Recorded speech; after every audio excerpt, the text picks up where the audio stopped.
potier, tu peux façonner ma vie.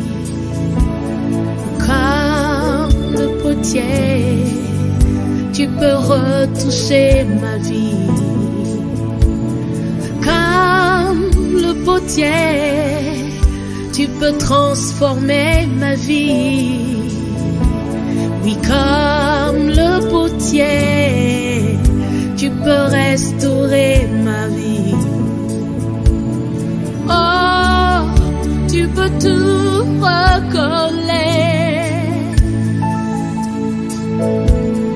Oh, tu peux encore tout changer. Oh, tu peux encore me changer. Oh, tu peux encore me guérir.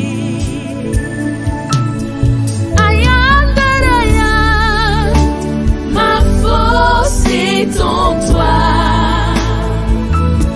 Lys de la vallée, ma force est en toi. Lion de Juda, ma force est en toi. Toi qui guéris, ma force est en toi. Tu peux recoller les morceaux cassés de ma vie. Seigneur, tu peux retoucher les morceaux brisés de ma vie. Père, tu peux retoucher les morceaux cassés de ma vie. Oh, tu peux recoller, tu peux encore me guérir.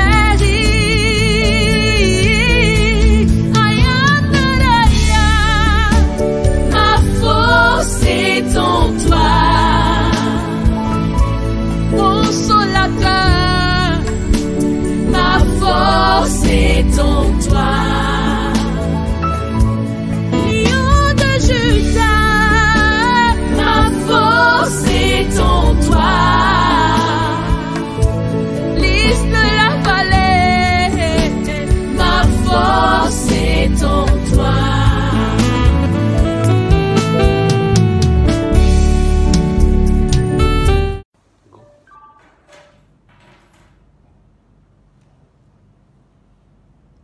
Shalom, shalom, shalom, peuple de Dieu, shalom.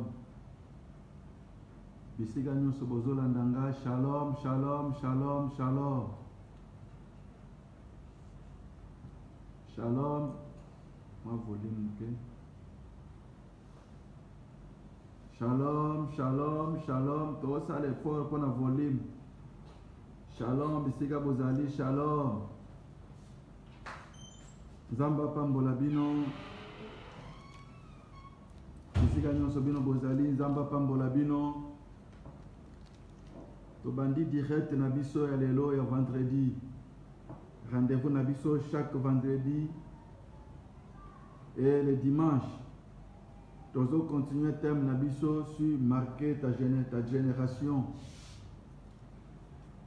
Je crois bien, Nzamba zo sunga biso, to mekamuke ko partager et nous comme un passage na biso à chaque fois to robela rango. Na mokanda ya Acte chapitre 16 36 bisika balobi Acte 13 36 la Bible dit: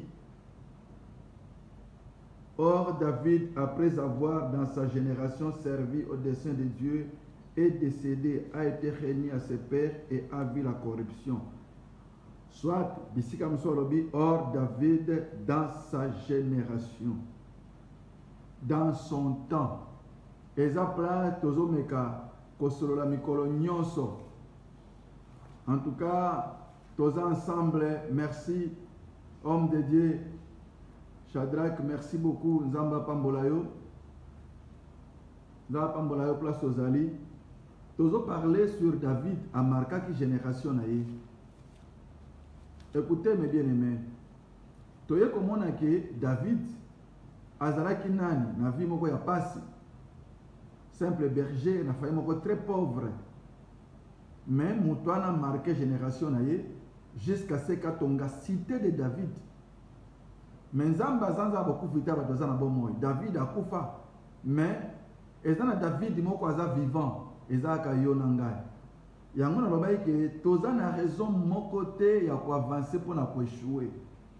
Lelo yo okoloba ke no nzambe na échouer na vie parce que na tanga te. Nzambe akolakisa bato batanga te koleka yo. Ba David par exemple, soka azalaki na ta na biso mbetoko ko classer lokola bourrique, lokola un tonneau vide, mais il a marqué sa génération. Kombo na ye tikali tire lo akufa me kombo na ezolo bamatisi ko. So ko pesa raison que nzambe na zuite parce que na botama na famille moko penza pauvre ye banate. Alors nzamba ko la kiso ba famille ba botama très pauvre plus que yo ba marquer génération na bango. So ko lobi nzambe peut-être ngai nazalaki boye na nyoka mingi nzamba ko la kiso to nyoka makoleka yo pour dire que toza na raison mon côté à échouer na vie. David a marqué sa génération. Ozana temps, ton a droit à marquer génération. To mekaki muke ko solama muke sur quelque chose makambo to koyi ko bakisa muke to koyi ko zo exemple ya David comment marquer sa génération. Et loko aliboso to ye komona ke David papa na pambola ki. Merci mutu na nzambe ogida busto. Na sepeli komona yo. Nza pambola bande konyo sur les États-Unis, kola pambola bino. Merci Basile, homme de Dieu toujours malgré na Brésil mais tous ensemble. Nzamba pambola. Merci prophète Joshua. Tous ensemble en tout cas. Et loko na ko bakisa ezake azwaki bénédiction papa na ye. Papa na bango tomoni Jacob azwaki bana ya bandi ko pesa pamboli. Akomi na toka Jida alobi na ye bâton souverain ko na maboko na yote. C'est-à-dire papa na bango to koko na bango azwa bénédiction moko prophétique atie na Jida. Et Jida eza parmi ba tribu ya David. Yango to bande ko mona ke na Israël plupart ya ba roi bazale ko uta na tribu ya Jida. Bénédiction à papa pèse la très important. Père spirituel, père physique, eza tozana besoin ya lipamboli na bango. Alors toye comme on appelle quand même que David azalaki n'a pas la promesse ya Nzambe. La promesse de Dieu aussi et ça la kabiso toujours. Ce qui peut-être toye comme on a que Nzamba bikso bakide belé la promesse en Nzambe wana. Et ça na makambo belé to meke ko sola mikolo to leka dimanche to sola qui uniquement sur le Saint-Esprit. Il a marqué parce qu'azalaki na oui. Saint-Esprit est sa force na biso. Et sa force ya ba chrétien. Donc, il faut marquer génération T sans la force de l'esprit. Et c'est très important. Alors, mes bien-aimés, il y a un lelo, toko mekamuke ko avancer, lisusu. Pour encore toko bakisa. Merci. Nasepeli ko mona leki nanga Fatima Kitete. Nasepeli encore. Talaka yemoko divisé.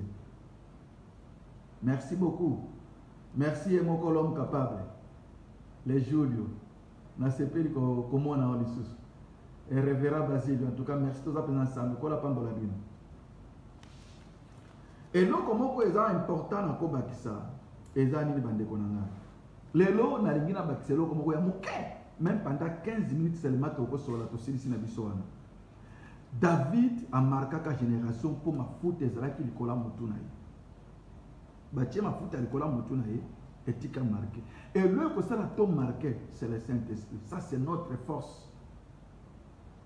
Aucun jamais qu'on est pâté sans le Saint-Esprit. Tout ça a besoin de mon centre pour tout ça la caminer.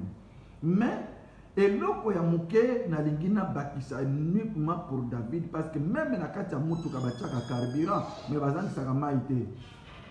Pour ceux qui boche mai na moteur, te moteur ebetaka. Et ça, la makamoussous, autobosana, mais makamouane, ça la capé grandeur, to marqué génération. Pour ceux qui makamouane, zangi, au marqué génération. C'est-à-dire quoi? David a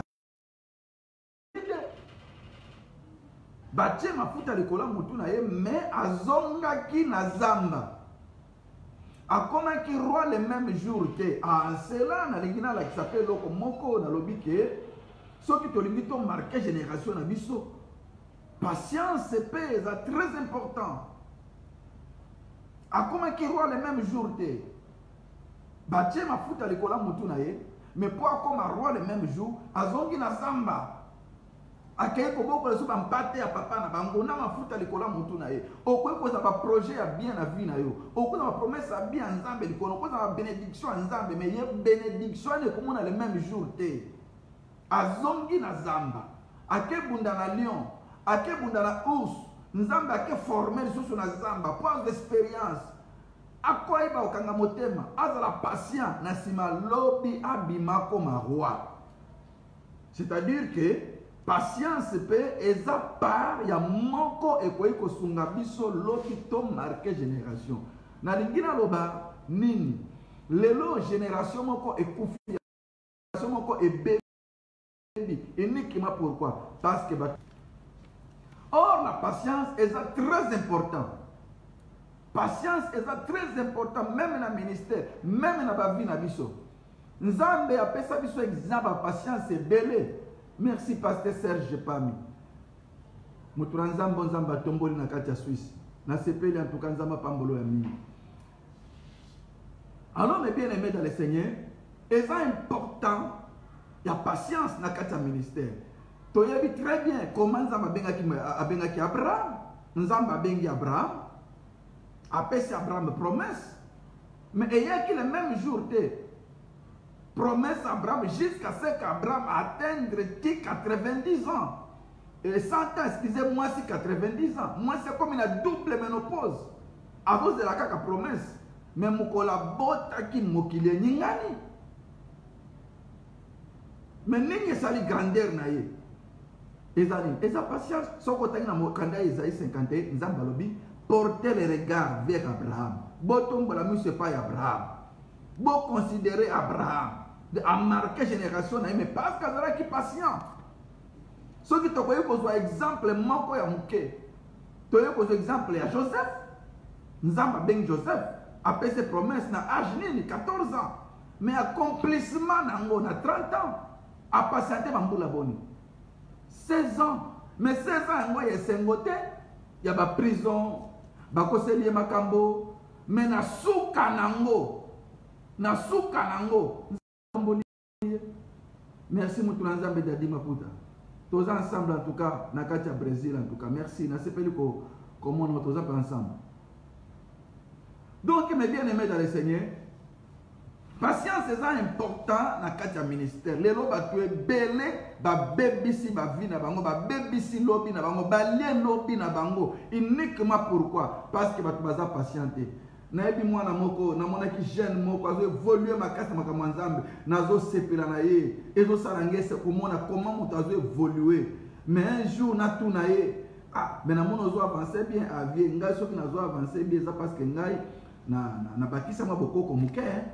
Quand évangile te mena bakisa mwa bokoko de yati kama mkamanzambe ake bakisa bokoko ça bakisi kindoki na kati évangile mais na suka kufi trop jeune mais nzokande niveau banda oke nango soki azalaki patient na yebi tembe lelo akozala parmi ba tête bakotanga na mokili mais nini ebebisi vie na ye uniquement pourquoi? Parce que les gens baza patienté. Nzamba bengi David mais azongaki na zamba.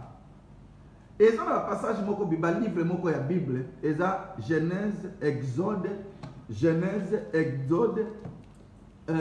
Lévitique, Nombre, Deutéronome, ba livre wana et la kisakanga penza en tout cas vie chrétienne mobimba. Merci pasteur Munza. Vie chrétienne mobimba parce que Genèse baza pour expliquer biso mutu. Aza esclave et ezo la biso création, Genèse et souki mutu aza esclave pas pharaon. Exode, ezola qui ça comment mutabima qui pas à Pharaon. Ba miracle ezala qui belé parce que nzamba zola qui ça mutu, il est Dieu, puissant, capable de tout. Nzamba ça ba miracle belé Exode. Après Exode, ezala qui Lévitique. Lévitique moment ba enseignement, nzamba ça takata et pas Pharaon, mais ba dit ko enseigner bango pour préparer aller dans le désert. Et nombre c'était le désert. Nzamba l'existe dans le désert. Aïe ba force à mutu, abo capacité dans le désert. Et ce que l'on a nombre, toké kokota na Lévitique na Deutéronome, to bandi comme on est commis deuxième série d'enseignement, nous avons dit qu'on préparer peuple ne pas côté na terre promise. Yango soko la Deutéronome langage nzambe changeaki. Abandi ko bana peuple na lobi soki bokote na terre promise, bokote na terre promise, bokotonga banda bobo sananga nzambe te. Parce qu'abandi ko préparer ba na terre promise. Et na souka Josué c'était la terre promise. Soko la dit tous les 5 livres selon là, c'est toute la vie chrétienne. C'est-à-dire, Tobanda qui na Genèse, Touti, Tobotami. Mais Genèse est ce qui wapi Moutouaza, esclave et pas à Pharaon. C'est-à-dire, Obotami, mais ce qui Moumbu et pas à Satan. Exode et Satan, Nzambazo, Bimisalo et pas à Satan. N'a pas miracle belé. Bien aimé dans le Seigneur, ça vous trompe, parce que n'a pas miracle, mais pas à parce que c'est Exode de la Bango. Nzambazo l'a que je suis un Dieu capable de tout. Yon comment na mutasika te munye bande koneka kaloba sambeli pona nganza pona uziba million na zuboye mo comment na muta umela na kosambela nzambe na ngai na zo prier mais ata $100 apamba na mona kangote weze exode na nzamba zo msena bombo. Il faut nzamba la que je suis un Dieu capable de tout.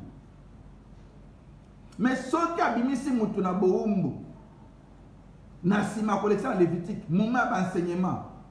A quoi enseigner pour être moqué na wenzi bate yo fungo le téléphone ba nini vini bate yo kota na internet bate yo na télévision bate nzamba zo préparer so ki nzamba moni mate evandi a kolegisa na nombre et nombre c'est le désert nzamba ko iba bien le désert aiba foi na yo aiba persévérance na yo okwa ko lula mutu nzamba tombolo soka la kiso ba difficulté nombre ya le kana vie okima.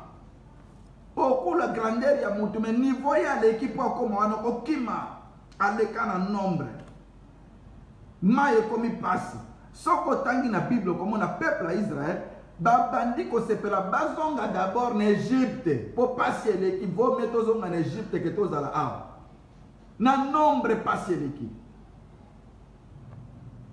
mais soko l'équipe nombre toqué na Deutéronome, nous avons dit qu'on préparait ce qu'on peuple n'est pas côté la terre promise. Langage jamais changé. Et ça n'a pas tant mot langage changé. Nous avons dit que nous avons dit na ko pambola yo, na ko tombola yo, na ko sala betam na ko tombola yo ko bosa na ngai te. Tant na ko pesa yo ko bosa na ngai te. Nous avons dit qu'on prépare pour na makamususu. Merci ma sœur Liliane, merci ma sœur Soutila. Na sepeli Margoza na voyage mozobe ngai. Merci Shekina. Na sepeli en tout cas. Kola pambola bino basali nzambe nyonso. Na selia na Belgique, nza pambola bino.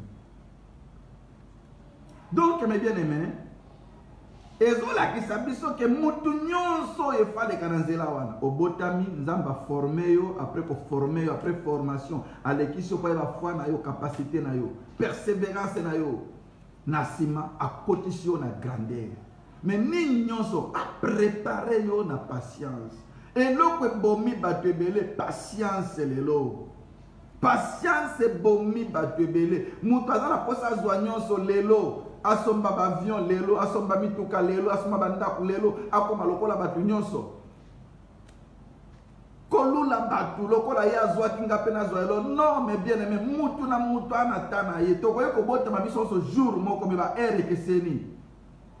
Toko bote mana famille comme bilonge keseni mutu na mutana makambo nzamba bongisi pona ye. Eloko bomi batu mingi eza passé ezali pressé batu baza tellement pressé na vie. Nzamba bengi mutu atie mafuta ma préparer ya maison d'ici na zamba. Akende ko bundana liona urs. Nzamba prépara za la pressé te pressé ya nini oko koma place bango bakomaki. Yo poko koma place bango bakomaki. Soko tangi na Bible, okomona Abraham, tango amoni bambule zo leka ebele, akei kobota na servante na ye. Bae kobota Ismaël. Après Ismaël, Isaac aye. Lokola Isaac aye qui na deuxième position. Et comme deux postérités. Ismaël, Isaac. Ismaël lelo, et sa famille ba musulman. Isaac biso ba chrétien. Ti lelo soki monde ezokufa lelo ba problème eza lelo eza uniquement pour na deux familles wana. Soki Abraham azalaka vivant ba yoka sango mikolo nyonso pona likambo wana pona kolakisa ke problème nyonso eloko nyonso ya pressé ebendelaka moto ba conséquences graves na venir. Soko lingo marqué génération na yo kozala précédé. Nzamba yebi yo. Nzamba yebi yo sima mingo. Nzamba yebi yo. Nzamba bengi yo ngunza Timothée même ndengo za na Brésil ozola ndanga siko nzamba yebi yo zala calme. Ezana makambo nzamba bongisi pona yo. Kozala précédé. Kozala précédé parce que moni bango baba abalinde mwasi na ye, abalinde mobile na oseke ya yo azali. A voyager pour y avoir visa, yo peut viser za loko la voyager silisi ba visa te yo peut voyager. Atongi ndaku na ye, asilisi ba mabele te, espace na yo peut ezali. Asombi mutuka na ye, ya yo peut ezali okosomba pe mutuka. Il y a toujours un temps pour nous. Zala calme, grâce à Selemani ozoyo kangai. Tana yo pe ezali. Oyo zolu la lelo, lobi poko sakana nango. Ezana temps. Na ebitangu na bande kokola na zalaki mwana muke na uti classe. Na ozonga. Na moni ndeko moko ya mwasi azolia lipa na che miliki. Ache Nestlé. Miliki moko Nestlé zalaki ambike. Achona lipa azolia. Ngana zoya dès na moniye na telemi na bando ya makolo na okipasi na lobi nzambe pambolanga pe mukolo moko na somba lipa na Nestlé de na moni kolia ni para Nestlé zalo komeza grave na vie na ke prier na zo prier na osenga nzambe sunganga pe mukolo moko na zala capable kolia li para Nestlé lero na kolia li para Nestlé te ata bo pesinga na kolia ngote mais lobi na lula ki yango. Mais bien aimé, précise dans la Kamala Mote. Il y a toujours un temps. Dans ce genre de temps, merci Jacques. Nzamba Pambolo Bisika Bozali.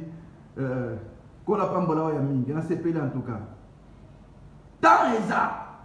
Merci ma sœur Clarisse Bisika aux États-Unis. Kola Pambola Binami. Merci Serge Poiti Kola Pambola. Merci beaucoup.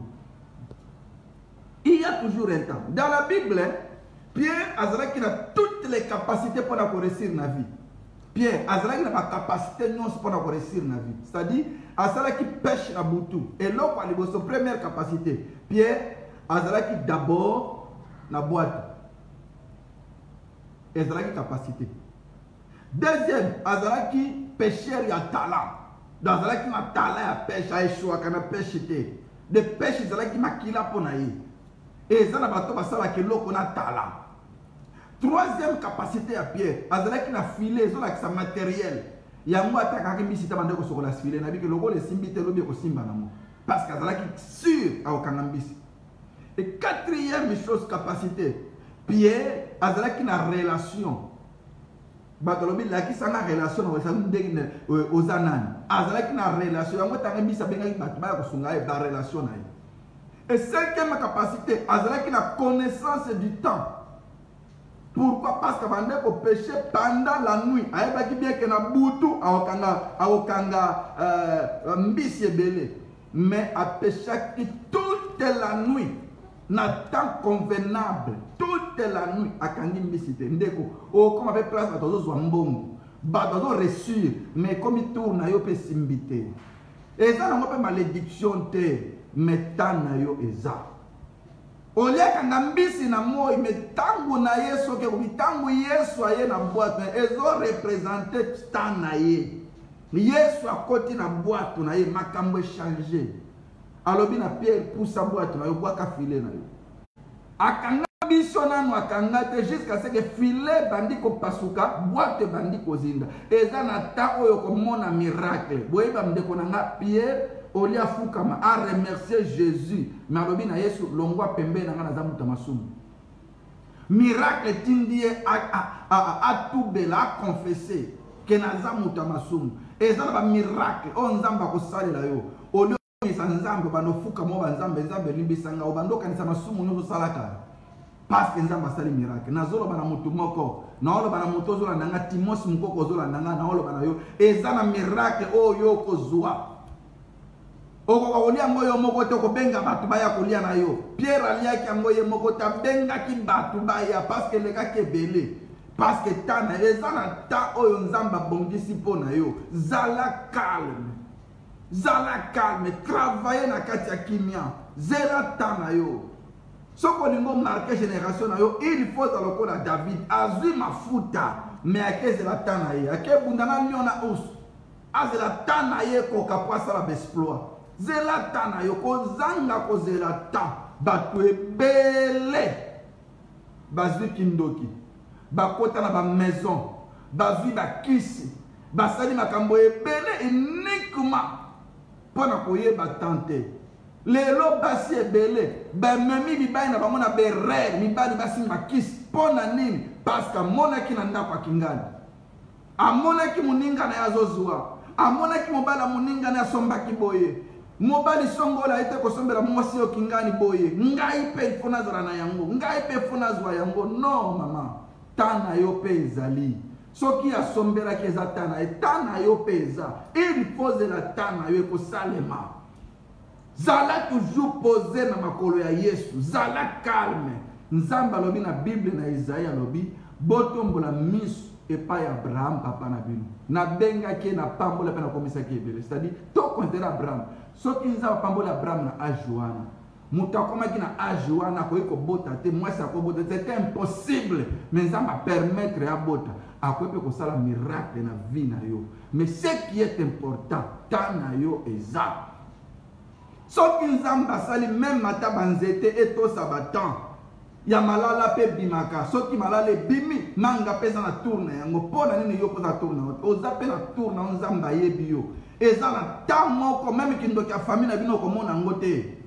Okomona ke nzamba tombolo parce que tana yo ekoki tana yo ezali. Yango voilà mes bien-aimés dans le Seigneur. Moi que exhortation na biso mikuse ya lelo eza uniquement koloba soko lingi o marqué génération na yo lokola David a marqué génération na ye et lo comme les aïni oyeba tana yo ezali. Zela tana yo zana kimia ko se comparer na mutute mutana tana ye. Tobota ma mukolo moko te. Togo bota muto mukolo moko me toza ba kombo moko te. Togo za ba kombo me to abilongi moko te. Mutu na mutu azana makambo nzamba bengela ye kebande ko nangai. Koza la pressé okokoma lokola Abraham aye ko bota des nations trouble telo za maka. Et loko nyonso ya pressé na vie beta ba conséquences graves na venir. Koninga te lobi o regretter parce que zala ki pressé. Zala kimia makambo nyonso kenda na kimia. Nzamba ebio tant que nano kufite yeba espoir ezali. Bible lobi nzete oye botaka te bakataka ngo. Elingo loba nini? Soki kolo nzete alors bacha filmer na nzete wana seka yebi ke lobi nzete wana ekobota. Soki nzambo omaki ote na maladi wana. So kufaki te na accident wana seke nzamba ayi koproduire lisusu. To espoir ezakaka. Tika ete nzambe na lo la place azali. Apambola yo merci bien aimé manasesita nzamba apambola yo ya mingi.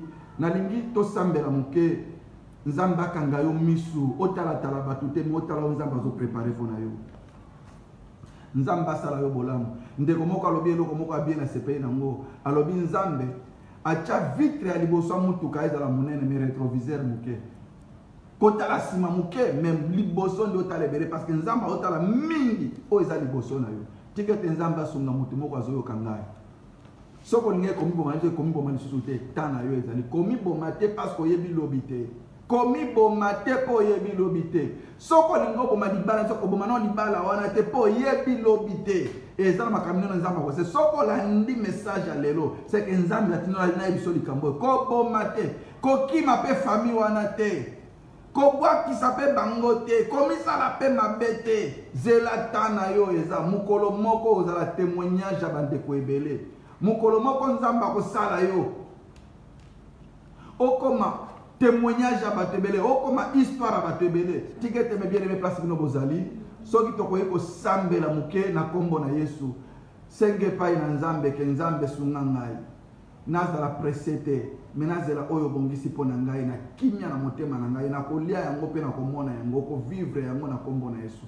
Prions au nom de Jésus. Tendre Père, dans le nom de Jésus, chaque fois aux autres à biso to marquer génération Mais tout le monde va te belle comme marquer génération. Mais là que bomi bango, c'est parce que bazala qui pressé. Balinga qui bazwa nyonso na mokolo moko. Et belle batika kiyo bakenda ki bisika mususu et vina bango pebeba. Permettre de konanga mwasi ya mobale wazo landa ngai azala pressete azala tanaye.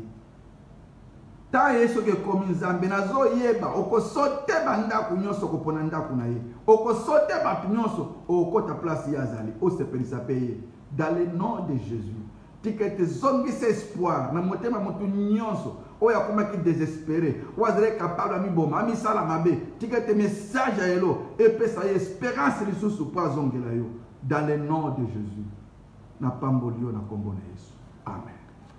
Merci mes bien-aimés, Zamba Pambolabino. Je crois bien na ngai mombo na bino révérend Serge Ngoi. Tokozana bino sous dimanche toujours marquer ta génération. Merci Ngenga Samson, mon ami Yomoko Yebi Zamba Pambolo. Pesa pe moi na ombota mundele. OK, alors dimanche na 11h30 tokozana ensemble toujours en ligne, toujours marquer ta génération. Kola Pambolabino. Ensemble. Merci beaucoup, que Dieu vous bénisse. Ciao.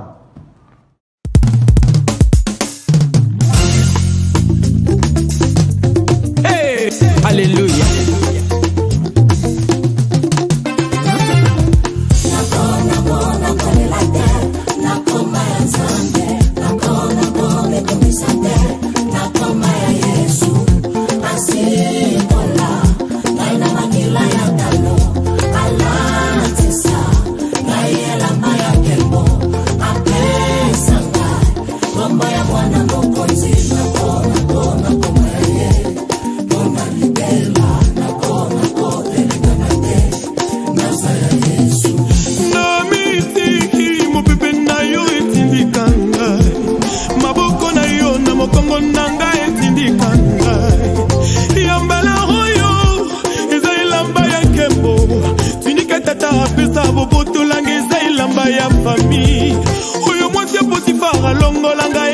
Ya bango oya misato ezalaki elamba ya prison yambala oyo nalati elamba ya pale oyo Yesu apesi ngai nani abotola yango ebongo oyo apimeli ngai nani apesa ngai yango ngai na mitungisa te Yesu nde mopesi miso na ngai betabeta te nasaya Yesu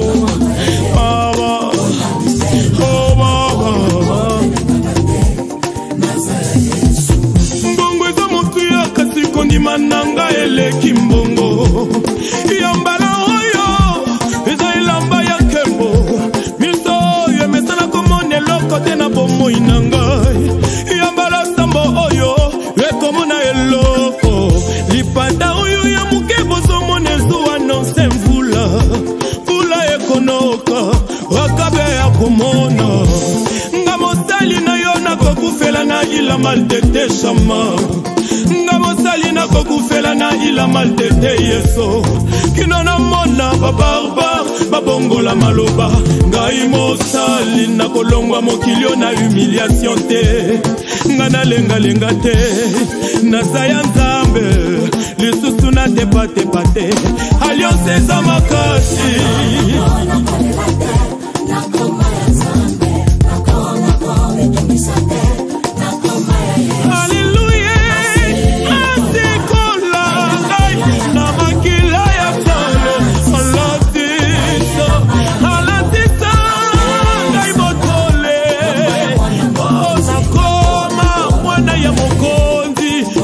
Monene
Yesu